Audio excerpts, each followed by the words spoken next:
the news. The gunman who killed 10 people inside a Buffalo Tops supermarket will spend the rest of his life in prison. Tensions running high at the shooter's sentencing hearing this morning. Alexis McAdams joins us with the latest. Alexis, this happened during victim impact statements. Things got pretty heated. What happened? Yeah, John, it was an emotional day in the courtroom. We knew that was going to be the case. This shooting happened 9 months ago, but this is still in these people's minds every single day. These heartbroken families talking directly to that gunman who took 10 innocent lives. One told the suspect she wanted to choke him out, and then there was chaos in that courtroom. Watch. They should let you have a couple hits, by the way. I'm a firm believer in rehabilitative justice. I think the justice system should serve everyone equally. But, like, you should get at least a couple hits. You know what I mean? It's kind of fucked up. It's kind of fucked up that they just, like, immediately separate you, you know? Just a couple, dude. Come on. Like, what's the worst thing that could happen? I'm not talking permanent damage, but just a little bit of stress release, you know? Just a few. And then rehabilitation can start. You know what I mean? Victim impact state, but literally, yeah, exactly. Yeah, victim impact. And by impact, you're impacting the shooter with your punches, with your fists, or kicks, if you would like to use that. Maybe a headbutt, if you want to get crazy with it. You know what I mean? Like a couple.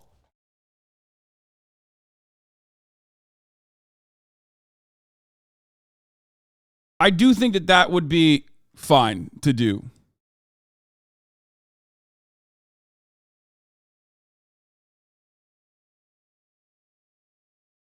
Anyway.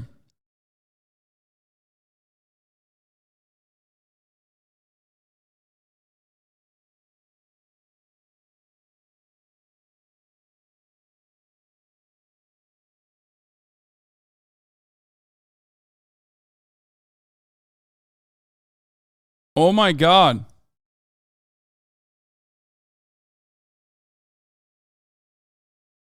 Oh my God, MHUD. I had no idea. Oh my God, I'm looking at the mod chat. That's crazy.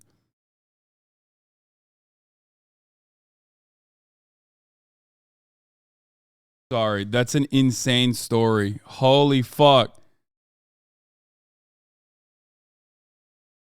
As someone who believes in rehabilitative justice, isn't it funny to make a joke like that? Yes, it is. You gonna come to our city and decide you don't like black people. Man, you don't know a damn thing about black people. We're human. We like our kids to go to good schools. We love our kids. We never go in those neighborhoods and take people out. Don't do it. Come on. That's fucked up. Let him get a couple, dude. That is actually fucked up. You have to let him get a couple, dude. No, like just one or two, man. 1 to 2. At least, I mean, in a perfect world. Yeah, no. Oh my God, you motherfuckers knew immediately. Wow, what a kind young man taken is handed a card. Wow, I now regret to inform you that Mr. Radmilk, yeah. Okay, this was the story, by the way. Okay. Before we get to the Buffalo thing here, this is extremely online. If you're an extremely online leftist, you've probably fucking seen this dude before. Radmilk is the account. Okay. He apparently got killed by cops. Okay. He got killed by cops, by the Los Angeles County Sheriff's deputies. He was shot and killed by Palmdale. He was a poster. Now, people probably don't know the full details of this dude. But like, he was just this fucking insane weirdo. He was a leftist poster or whatever who like kind of got brain broken by turf disease. You remember how I told you being anti-trans is actually a mental illness, and it basically makes it changes your entire perception. It changes your entire life. It changes your attitude. It changes your brain. Yeah, he became like a turf. And he just lost his fucking mind. He was like a known abuser. He was a known domestic abuser. And not only was he like a known abusive person, he also, on top of that, was, had turf brain disease. This person is like, what the fuck? My friend Everett passed away. He was a creative inspiration and insanely kind friend. He helped me through so much. I'm absolutely devastated he was family. Please consider donating to the GoFundMe to help his wife and children. The person that they're talking about is Radmilk, who I'm blocked by, apparently. Didn't even know that. That's fun. This is what happens when you block me on Twitter, for the record.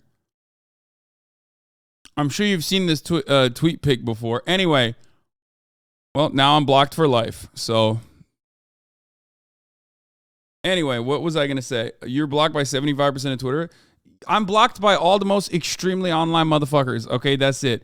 Turf brain disease is the best thing I've heard today. I'm dying. No, it is literally true. If you know anything about transphobia, it's like, don't even do it a little bit, okay? Don't even dip your toes in that pool, because the other side of that pool is just darkness. You literally, like, most people's starting position is transphobic, and like, obviously that kind of behavior can be unlearned. It's social conditioning. We've talked about it a lot, but there is like one level. Every person is given a choice, okay? It's kind of like that meme where you have a car that is, there's two different directions the car can go to, and it's like, Your starting point is transphobic because that's just the normative, that's the normative learned behavior, right? Gender is really important, and the way we understand it is very rigid. You can either take a left and like go from being a passive transphobe to being understanding and not being transphobic, okay? Or you can take a right and just hook a right and be like, no, there's definitely only two genders and everyone's crazy and I'm the only sane one. And when you hook that right into the transphobia turf avenue, okay? If you hook a right into transphobia avenue, you start consuming material that reconfirms your suspicions, you know what I mean? That helps you dive further into your cognitive biases about how like there definitely is only two genders or whatever, and then your life basically becomes incredibly trans involved, like more than trans people, okay?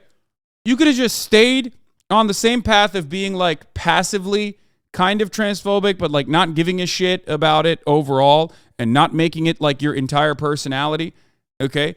But you get sucked into this like transphobia pipeline, and on the other side of that is just like J.K. Rowling, Dave Chappelle. Now, these are the best and brightest of the transphobes, right? The best that they have to offer.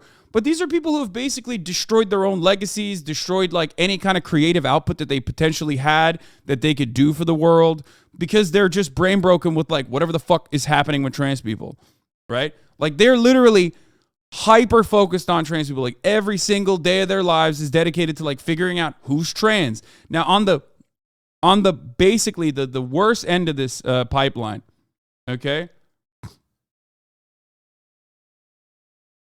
This tweet did not age well. Oh my God. Unfollowed for inactivity. Butter. I'm a white guy. Pantomime's not getting shot by cops. So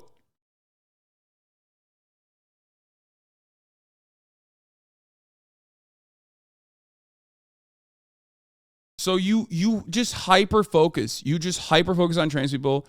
It's like something that you can't get your mind off of. And then at the worst end of that, okay, you become like the type of person who is, what was it called? I knew Radmilk for 9 years. I've been warning people about him for the past 5. Lots of people didn't believe me about him being a piece of shit. One of his last thoughts online was that non-binary people don't exist. Now who doesn't exist, bud? Yeah, exactly. Yeah, it's such a short transvestigations. That's exactly what I was going to say. It's such a short trip from mild transphobia to becoming a transvestigator weirdo and accusing random people of being trans. When you get to the final stage of transphobia, you become a transvestigator. We've talked about this before. I'm sure you guys have seen it, where you think like all Hollywood celebrities who are definitely cis are actually trans, which is funny because it ultimately turns back around and it loops into like abolishing gender in a weird way, because like if everyone is trans, then technically no one is trans, if you know what I'm saying, where like they think that people in their lives are actually secretly trans, and like they start seeing trans people not only in like the news and the media and all the time, and like, you know, building kitty litter boxes or whatever at schools, but they also start believing that like the cash register lady is actually trans. You know what I mean? It's just like you just hit this like insanity. You hit the last stage of turf brain, and you become this person who thinks everyone around you is trans. Being transphobic is not the default. We get conditioned into starting with blue, pink gender reveals and shit like that. No, that's... You just redescribed my perspective. You just redescribed the thing that I said. I said transphobia is the normative state that most people start off with because it's learned behavior as a consequence of our improper understanding of gender being a rigid binary. You literally took that and then wrote it back to me in the chat, but with less words. Anyway, we're both saying the same thing. Okay, so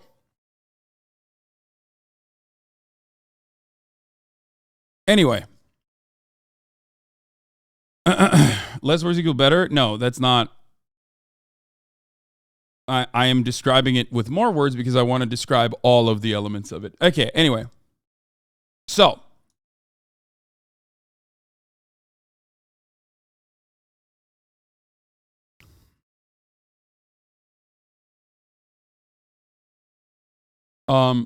apparently he was like a, you know, he was like a very, like a bad dude, very bad dude. Anyway, he got murdered by the police because he was trying to murder his wife with a knife, as far as I understand. Los Angeles County Sheriff's Department deputies shot and killed a poster.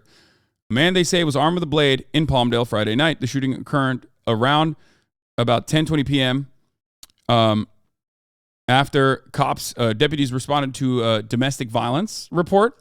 The man who was armed with an edged weapon moved towards the deputies, prompting at least one of them to open fire, according to the department, which said a blade was recovered on the scene. Now, I'll just say it like this. I don't think the cop should have killed him. Okay? I don't think the cop should have killed him, but, you know, that's police brutality for you. That's a police state for you. They definitely could have apprehended him without murdering him. But they didn't.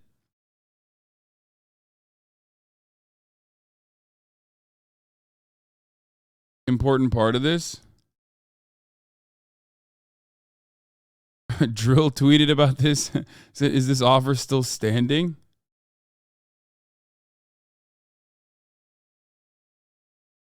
God damn. He said, I can't offend non-binary people because they simply do not exist. Anyway. One of the funny components of like transphobia is that when you get to the last level of like TERF brain disease, the mental illness known as being a TERF,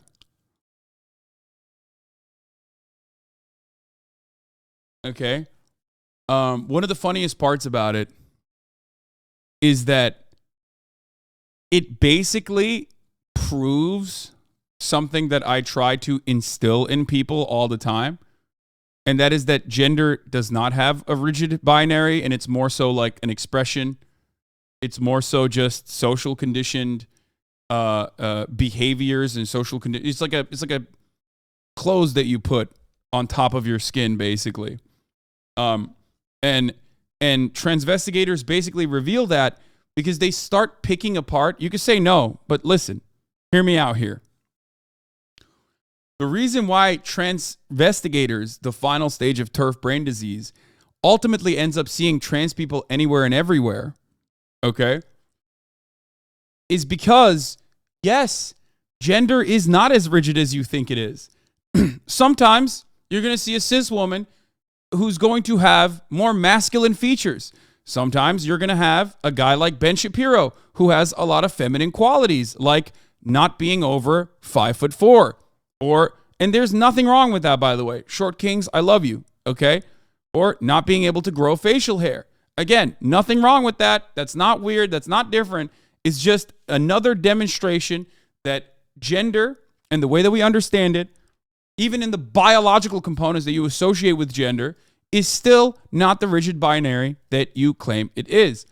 And that's precisely why a lot of these transphobic people, when they reach the last stage of their transphobia, forget to, subscribe at the top of the hour when there is a 3-minute ad break. Because at the top of the hour, there's a 3-minute ad break. And if you no longer want to see those ads, all you need to do is subscribe, which you could do for $5 or for free with a Twitch Prime, or by getting gifted a sub if you're lucky. Okay. And that's it. That's you can also get gifted a sub, like I said, if you're lucky. And those are the ways that you can avoid the top of the hour ad break. Here's the 3-minute ad now. You are more talking about personalities rather than genders. You are just complicating stuff. No, I'm not. I'm not complicating stuff. It comes across as complicated to you because you understandably have gridlock in your brain because it's like really difficult for you to comprehend this. I'm not talking about nothing I said is about personalities, but you chose to read it that way. Your inability to grow a beard as a male, okay? It has nothing to do with your personality. You think like Ben Shapiro's personality is the reason why he has, feminine traits? No.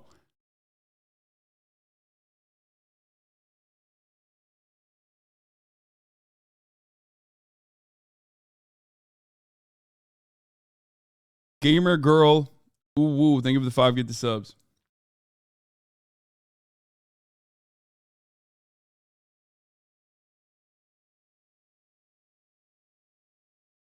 Yeah. It is certainly an expression.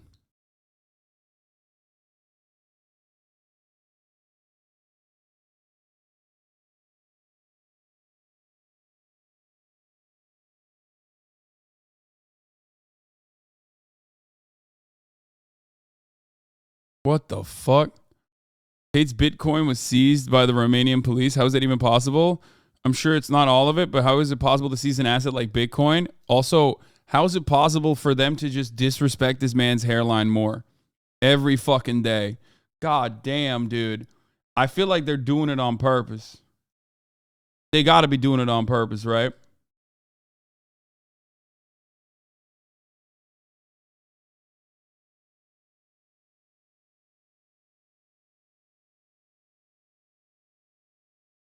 Bald by choice, by the way. Again.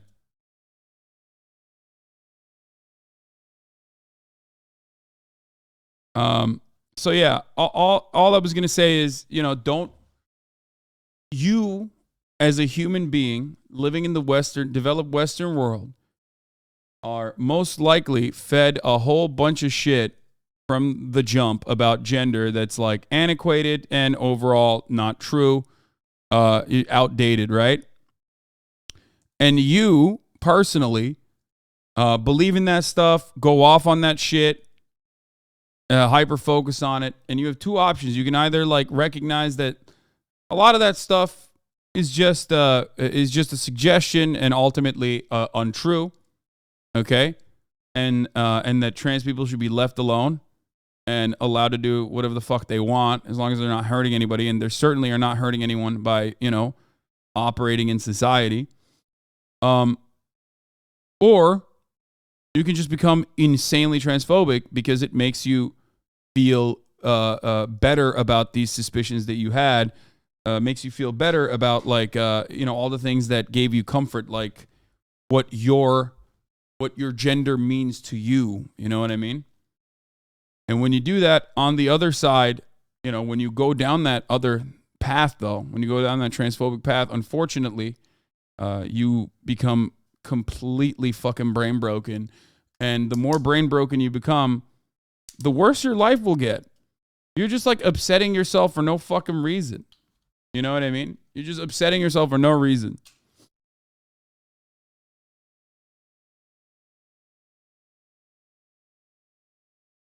How the fuck can you say Western Lamau? Women in Iran can't even bear skin because it's tempting. Wait, first of all, Iran is such a funny fucking Iran is such a funny state to mention when talking about transphobia, because I'm specifically talking about transphobia because like they're a little too pro-trans in Iran. I can't believe I'm saying that, to a degree where they do stuff that like, you know, would be considered incredibly inhumane and unacceptable when they find out you're gay, for example.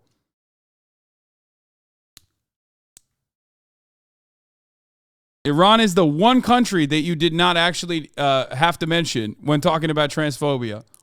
And yet you went there for no reason.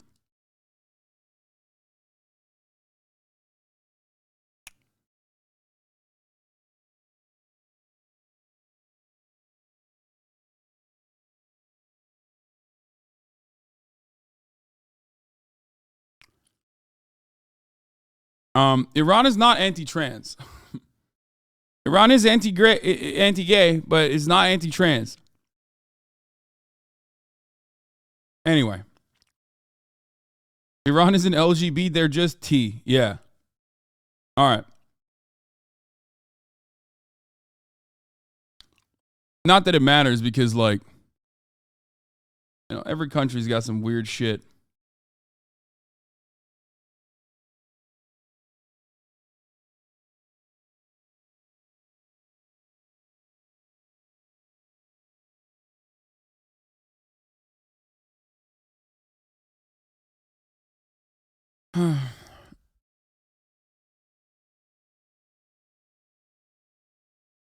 I know someone who called you trans and gay for wearing that birth address, and therefore you were less of a man than Tate. He was being completely serious, brain broken ass compared to you to Lil Nas X.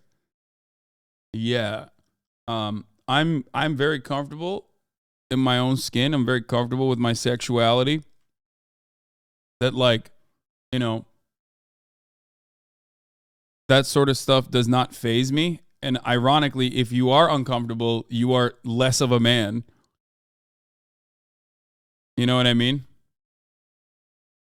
Like Lil Nas X, in the way that you understand, in the way that that person understands gender and expressions of gender and masculinity, both myself and Lil Nas X are more of a man than he is. If you think about, because in a lot of instances, these people mistake like being masculine or being a man with a positive trait of being confident. That's it. When people talk about like alpha males, when people talk about being a man and what it means, like, they're just talking about being a confident and successful person, right?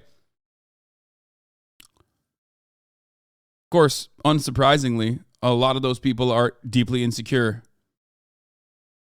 Anyway, we're done with the rad milk part of this broadcast. We're gonna get back to this.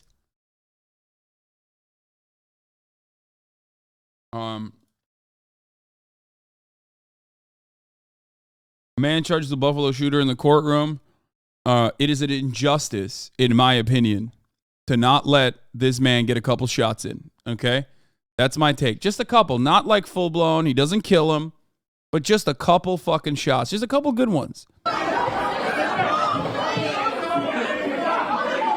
Yeah, and as that chaos broke out, they immediately rushed the suspect out of that courtroom. Peyton Gendron is sentenced now to life in prison without any chance of parole, charged with a long list of crimes, including domestic terrorism motivated by hate and 10 counts of first-degree murder. Back in May, the 19-year-old gunman shot and killed 10 black people at the supermarket in Buffalo, New York. Police say Gendron planned that attack for weeks and targeted those innocent victims because of their skin color. These are those innocent people who lost their lives gunned down, John, while just grocery shopping that day. 9 months later, Gendron apologized to those families in court.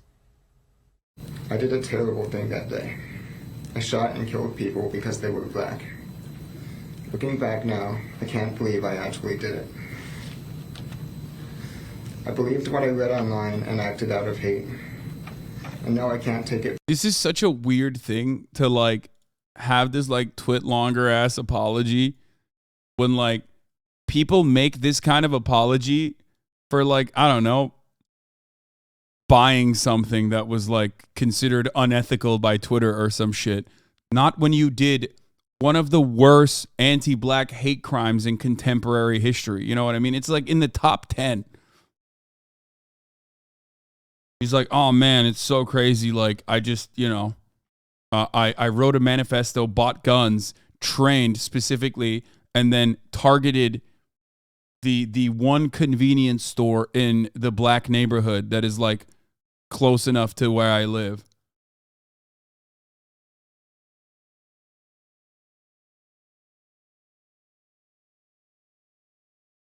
After doing something that terrible, what's the fucking point of apologizing? I think, well, the point, he's apologizing because he wants the court system to like try and make it seem like he wants the judges to like be more sympathetic. That's why he's apologizing. Yeah. Mass shooting, hate crime, then apologizes if he started playing Hogwarts Legacy. Yeah. Drove halfway across the state. It was not close. He drove like 8 hours for it. I'm saying like close enough that he could get there by car. Back, but I wish I could. And I don't want anyone to be inspired by me and what I did. Yeah, and right after that, John, you could hear some family members in the background yelling, "You don't mean it," and then they were taken out of the courtroom too, so a lot of emotion. Gendron faces more than 20 federal charges. It's a possibility that he could still face the death penalty, John. Well, let's put it this way.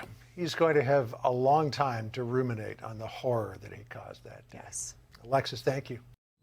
This hateful... I think part of the people that should be ruminating about the horror that he caused are the people that run with the exact same narrative on mainstream media like Tucker Carlson, Ben Shapiro, and the like, who turn around and talk about the Great Replacement, which was prominently featured in this fucking dickhead's manifesto. Those are the people who should ruminate, not him. He already did what he did. He's not, very, very, very low chance of fucking recovery, very low chance of restitution, very low chance of like rehabilitation in that circumstance. There's still always a chance. There's a chance for every single person.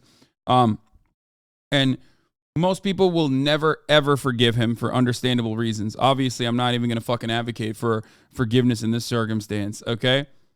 But the real issue here is that the main people that basically create more of these white supremacist mass shooters, that want to create more of these white supremacist mass shooters, are out there doing the same shit with no consideration.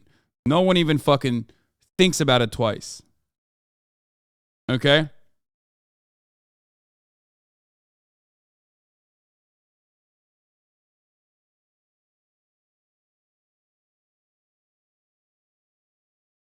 act and other similar hateful acts across the country. I gotta pee, I'll be back. Motivated by white supremacy and replacement theory are a reckoning for us as a nation.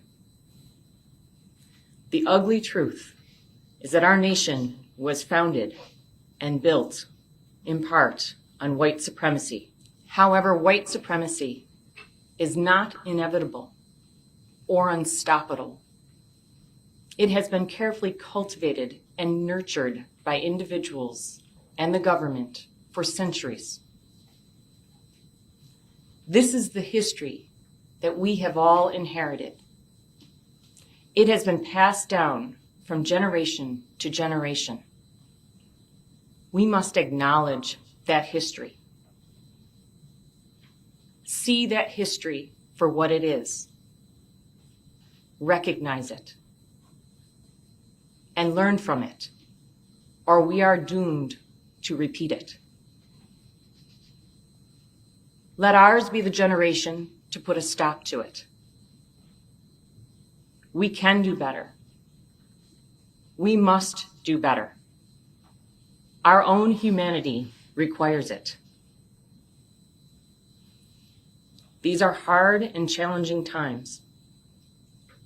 Our characters are being tested. The future of our nation is at stake. Are we up to the challenge? I believe that we are.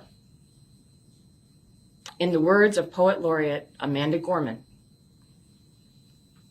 there is always light, if only we are brave enough to see it. If only we are brave enough to be it. The stories of fear and survival. I'm surprised that I would assume I would assume that Fox News would cover this and be like, wow, This is fucked up. I mean, this judge is doing CRT. You know? There you go. Another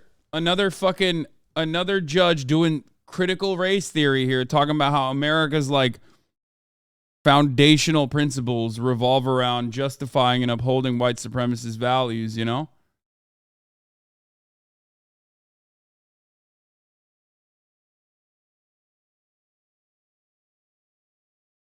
Woke ass judge, dude. Off topic, but this guy looks like an evil American brother of yours.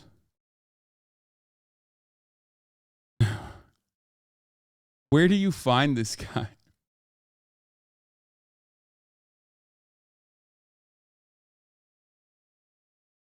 I don't see it. Okay. Victim's name is MSU Morris in the wake of the mass shooting.